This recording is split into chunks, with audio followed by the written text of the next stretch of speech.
संतान सप्तमी 2024 संतान सप्तमी व्रत कब? पूजा के लिए कुछ देर का शुभ मुहूर्त। जाने सही समय, सबसे सरल पूजा विधि। संतान सप्तमी का व्रत संतान की सुख समृद्धि और रक्षा के लिए रखा जाता है।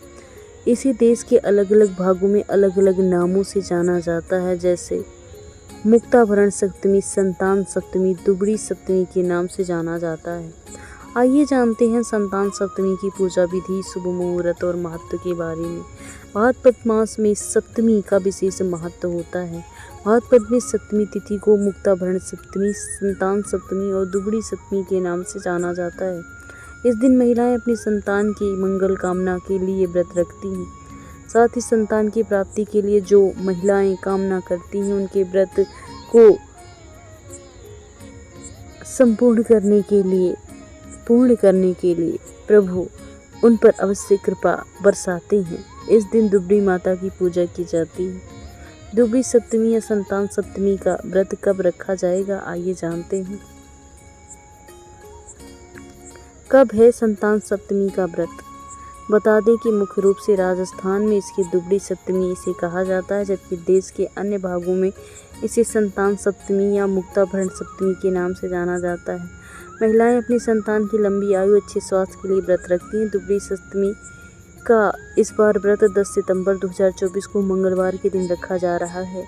सप्तमी तिथि का आरंभ 9 सितंबर की रात 9:54 पर होगा और अगले दिन 10 सितंबर की रात को 11:13 पर इसकी समाप्ति होगी। उदय काल में सप्तमी 10 सितंबर को होगी। संतान सप्तमी का व्रत 10 सितंबर मंगलवार को रखा जाएगा। अमृत चौघड़िया मुहूर्त की बात की जाए तो 6:27 से 8 बजे तक, शुभ चौघड़िया मुहूर्त की बात की जाए तो 9:32 से 11:05 तक रहेगा। संतान सप्तमी की पूजा दोपहर के पहले कर लेनी चाहिए, इसलिए 10 दिसंबर के दिन आप इन 2 शुभ मुहूर्त पर पूजा कर सकते हैं। संतान सप्तमी पूजा विधि की बात की जाए तो सबसे पहले आप मंदिर की अच्छे से साफ सफाई करें, लकड़ी की एक पटरी स्थापित करें, उस पर लाल कपड़ा बिछा दें, इस पर माता पार्वती की प्रतिमा स्थापित करें। फिर एक कलश में पानी भरकर उस पर नारियल रखें, कलश में आम के पत्ते जरूर रखें। पूजा के लिए आरती की थाली तैयार करें। थाली में हल्दी, कुमकुम, चावल, कपूर, फूल, मिठाई, आटे की लोई और कुछ दक्षिणा रखें। साथ ही मीठी पूड़ी भी बनाकर रखें।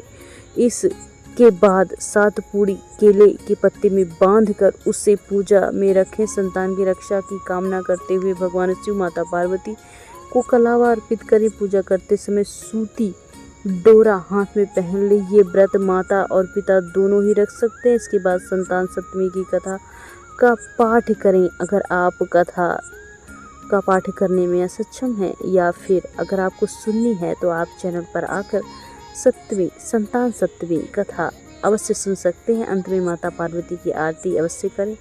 अंत में आप व्रत में पूड़ी के साथ अपने व्रत का पारण कर सकते हैं।